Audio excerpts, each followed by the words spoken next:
Where did we come from? The Bible says, in the beginning, God created. Evolution teaches the opposite. No one created. It all happened by itself. Which one is the truth? This is Headquarters. Doc M.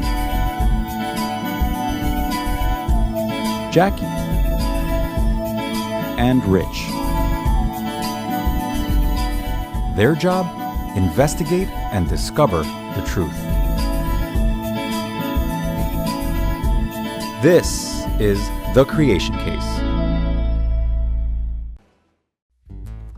Hi everyone, Doc M here at HQ. While Rich is working on fossil fuels today, I wanted to talk to you about something else. As we investigate and learn about creation, it's important to understand why we do this. It makes it exciting. It's because we believe in the special book, the Bible. This book tells us the history of our world and teaches us about God, our Creator, who has promised to return one day to take us to heaven. Wow! For a lot of people, the big question is simply, are the things in this book true? I have a couple of pictures for you. You may have heard of the story of Jericho, the walls falling down. Did it happen?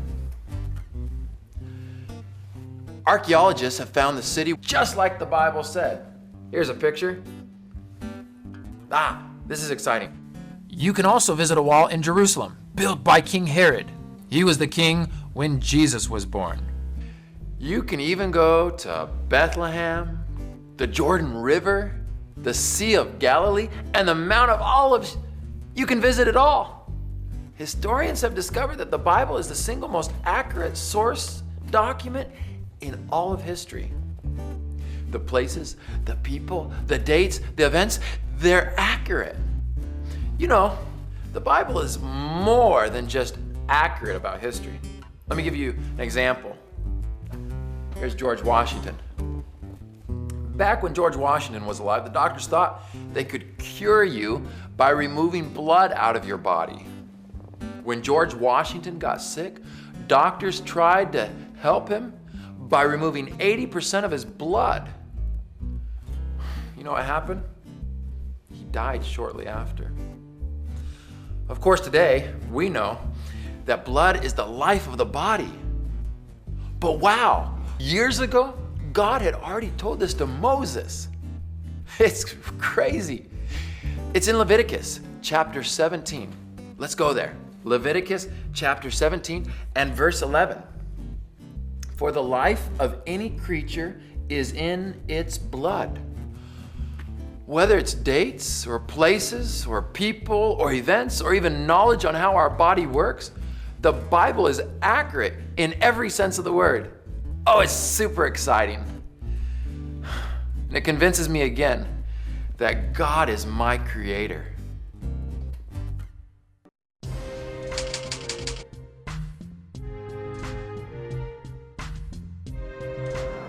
One of the largest coal mines in the United States is right here in Wyoming. Like oil, coal comes from biomass. Coal is a solid, oil is a liquid, while the other fossil fuel, natural gas, is, of course, a gas.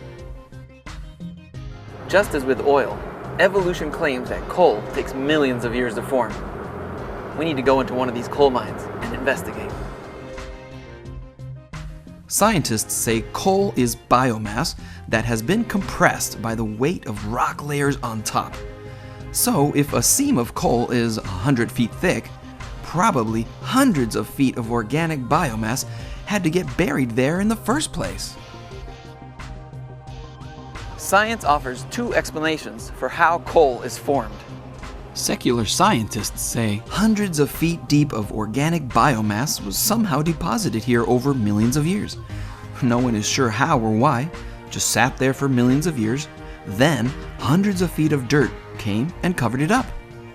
The Bible teaches that a global flood probably ripped up the trees and plants and buried them in the ground while the water receded. Wow, what a big truck! As we explore this evolution option, we discover that there are a lot of problems with it. For example, it's common to find well-preserved leaves and insects in coal. How could that be if this was a pile of decomposing biomass for millions of years? It wouldn't be possible. Leaves and insects decompose quickly.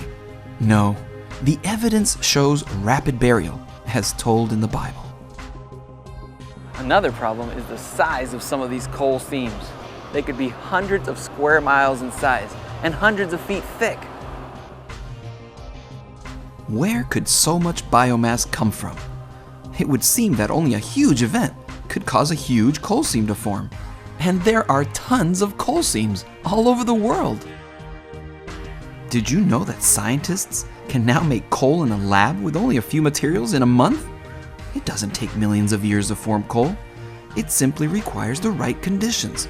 The kinds of conditions you would expect to see in a global flood, as the Bible describes. Wow, this is a great spot to see the entire mine.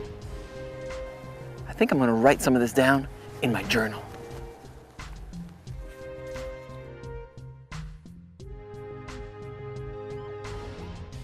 A global flood is the best explanation for the formation of fossil fuels. Wow, that's a lot of coal. Actually, you know what? I think I'm going to sketch this. Since we depend on coal, places such as this coal mine here work 24 hours a day removing the coal from the ground, and then they ship it out on trains. Enormous trucks and machines slowly remove the coal. When they're done, they usually fill these big holes back up with dirt again and plant stuff on top, so it doesn't look like anything ever happened here. It's fascinating watching these huge machines work.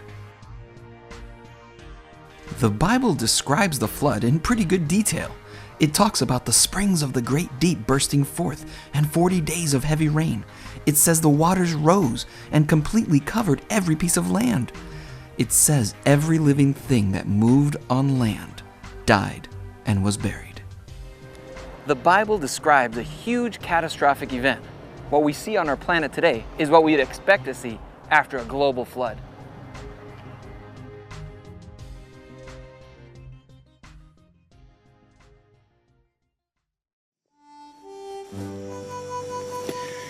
Well, I found today's assignment very fascinating. It's incredible just how much biomass is buried under the surface of the earth. Clearly, only a massive, catastrophic event could have buried so much of it all over the world, and so neatly. Well, I need to finish up my report and send it off to HQ. Remember, if you want to read it, just go to our website.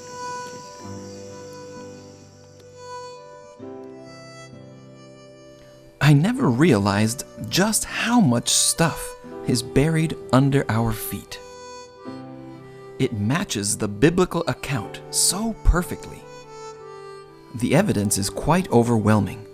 Tons of coal and millions of pump jacks and oil platforms all over our planet, pumping up oil and also natural gas. And to think it's all made from living stuff that got buried underground. Most people on our planet rely on fossil fuels to stay warm or to get around. Cars need gasoline, otherwise they probably are not going to get very far. Different kinds of fuel are necessary for different things. Even our bodies need fuel. Good food and water help us to have the energy we need for each day. Without food and water, we will die. Did you know that our relationship with God needs fuel too? Sure, I'm talking about prayer, or singing, serving others, and being giving, or like worshiping God and appreciating the nature that He made. If we don't do these things, our relationship with God won't exist. I hope you make the time every day to fuel your relationship with God. I hope you'll join us for our next assignment. And remember, God the Creator loves what He creates, especially you. Good night.